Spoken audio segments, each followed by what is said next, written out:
It was July 1954 when a man with a strange passport arrived at Tokyo airport. It said that he belonged to a nation that does not exist in our reality, called Tord. However, the puzzled passenger claimed that he was a citizen of this country, which on the map is located in the place where Andorra is located today. What happened to him? This was a man from a parallel world, and how many other such cases have been observed all over the world? This is exactly what we will talk about today.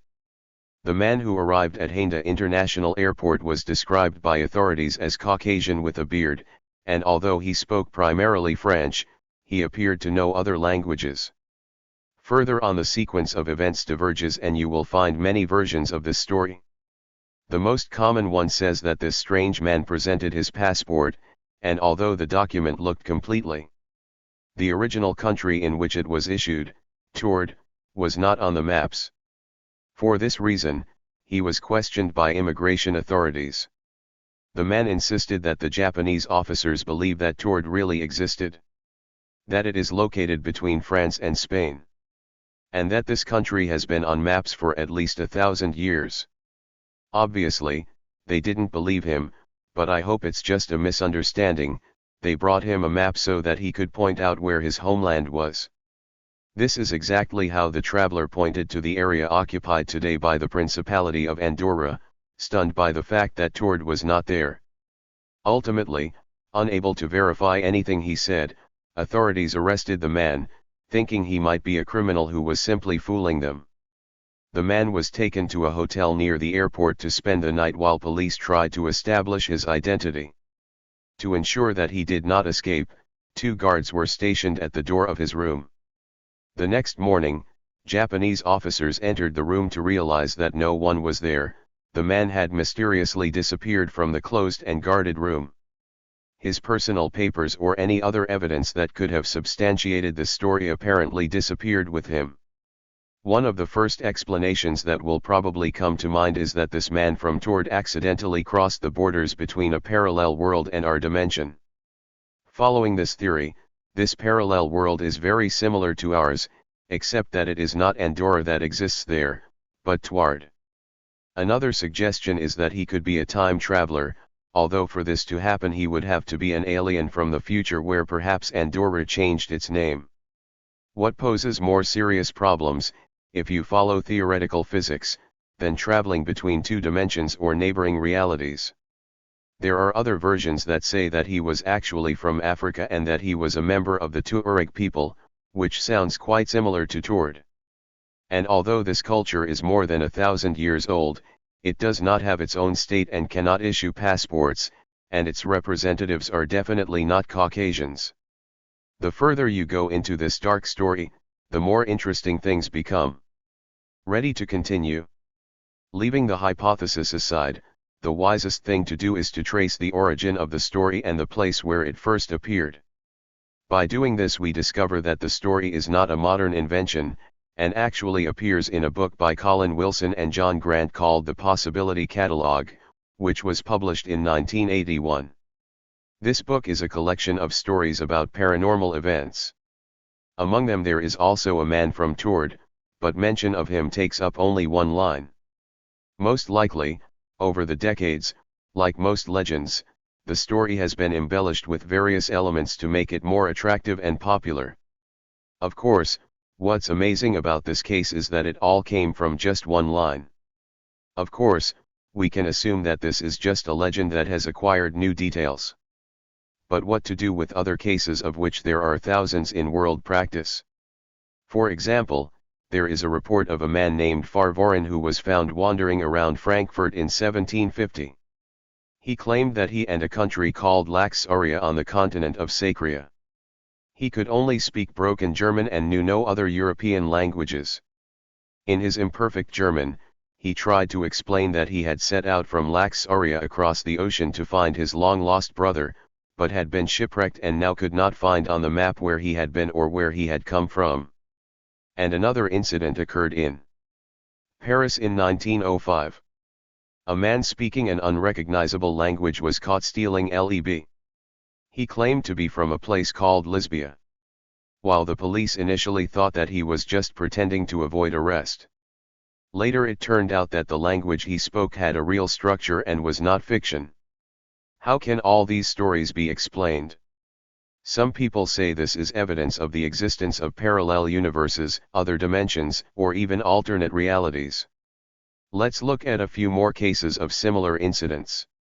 In July 2008, a 41-year-old woman named Larina Garcia woke up in her bed.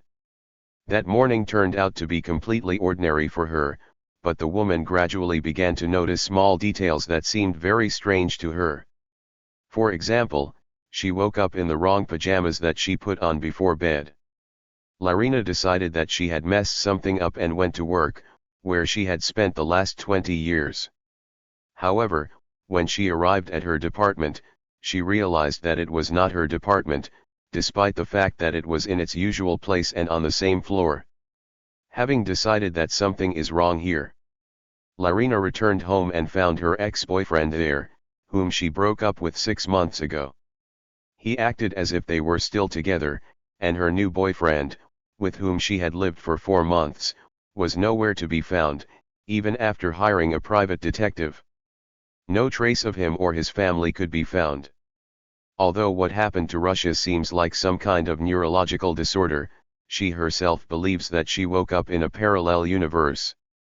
Unfortunately for poor Larina, she was never able to return to her home universe. Yes, it sounds quite funny, but let's look at another case. According to Pedro Oliva Ramirez, at approximately 11 p.m. on November 9, 1986, he drove from Seville, Spain, to a city called Alcalá de Guadarrama. The man had driven along this road more than once and was therefore shocked when the road suddenly took a turn and he found himself on an unfamiliar 2-lane highway.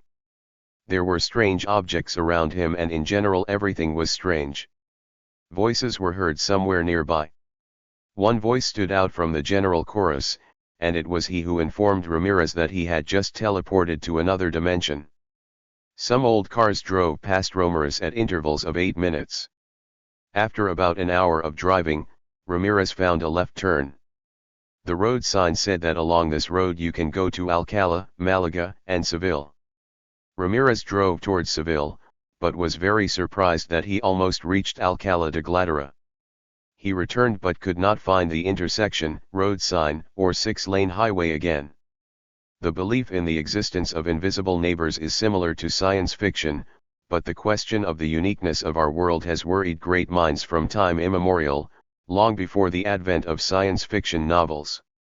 Such ancient Greek philosophers as Epicurus, Democritus, and Metrodorus of Chios pondered the question of the existence of an alternative reality. The Hindu scriptures also speak about parallel worlds.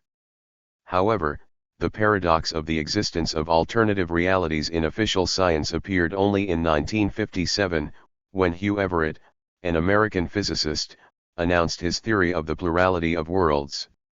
The scientist's assumption was intended to fill the gaps in quantum mechanics and, in particular, to find out why light quantums, under different circumstances, behave either like waves or like particles.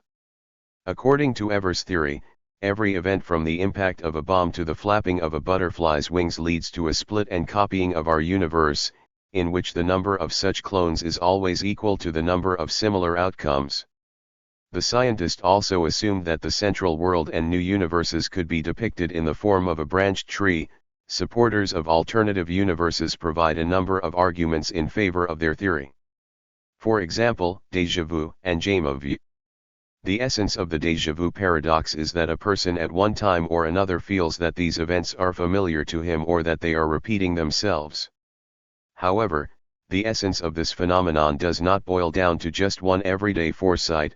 Déjà vu, as it turns out, has an antipode, déjà vu. People who have experienced it cease to recognize familiar places, their friends, or frames from their favorite films. Doctors attribute the déjà vu effect to mental disorders, but this phenomenon regularly occurs in healthy people. Déjà vu and déjà vu are associated with the intersection of our world and parallel ones, also the reasons for the appearance of dreams, as some believe. At the moment of our rest, consciousness, despite the incredible number of research methods, remains a mystery to this day. According to the generally accepted concept of dreams, during rest the brain simply processes the information received during the day and produces it in the most practical way for the sleeping mind. However, the scientist Carl Jung suggested that everything we see in a dream is not fantasy at all, but a kind of continuation of a full life in an alternative reality. The scientist also spoke about numbers that come in dreams. Moreover, let's remember the so-called Mandela effect, which literally blew up the internet a few years ago. The Mandela effect is an interesting phenomenon that involves the emergence of identical false memories in a large group of people, which sometimes coincide down to the smallest details. These memories run counter to the real facts and are not supported by any physical evidence. So where do they come from and what meaning do they contain? Episodes of false collective memory are a fairly common phenomenon that have long been noticed and recorded by scientists. But this very definition of the Mandela effect arose quite recently. This happened after the well-known political figure Nelson Mandela died by 2013. Unexpectedly, it turned out that many people remember how he died in prison back in the 80s. People were genuinely perplexed and even recalled the details that were supposedly broadcast on television. Perhaps Mandela was accidentally confused with the lesser-known Stephen Biko, but researchers who closely studied this curious episode discovered that there were a lot of similar situations in the history of mankind, when the memories of an entire group of people contradicted reality. Phenomenon was given the name Mandela effect and began to look for a reasonable explanation for it.